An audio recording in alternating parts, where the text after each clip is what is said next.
Nora O'Donnell is the anchor. All right. Now, I submit to you that Dan Rather would have put on both sides of that story. He would have slanted it toward the pro-choice. He was a doctrinaire liberal, Mr. Rather was, is. He's still alive. But he would have, because he would have been embarrassed not to just to black out the other side. And the other thing is, what about the audience? 50% of Americans are pro-life. So CBS just gives them the finger? Doesn't care about that audience? I think you're right about Dan Rather. And I think the fact that you're right indicates how much things have changed in a relatively short period of time. That's the real story here. When we were at CBS News, or when you were doing stories for Peter Jennings at ABC, they would have said, come on, this is too obvious. This is, as you say, journalism 101. But times have changed. No, they don't even care anymore. No journalism rules. Don't even bother. We're going to be an advocacy broadcast, and our advocacy is on the left. That's it.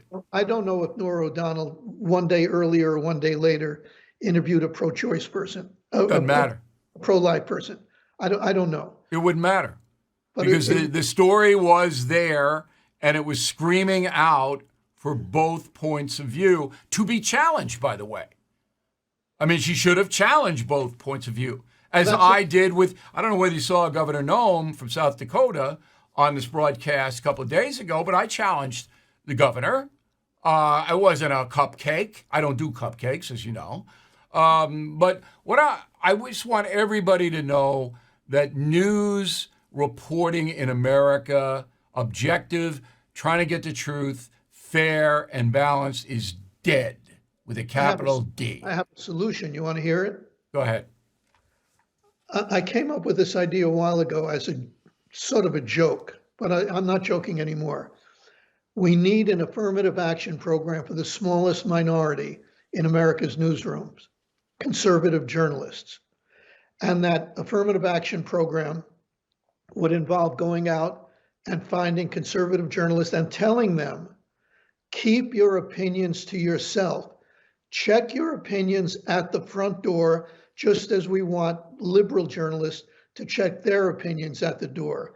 But what we want from you is a different perspective, so that somebody, if my idea were put into practice, somebody in that newsroom in Washington would say to the producer, Nora O'Donnell's producer, and say, well, wait, time out. Something's not right here. Don't we need another point of view? I'll bet you nobody even brought that up. No, they don't care anymore.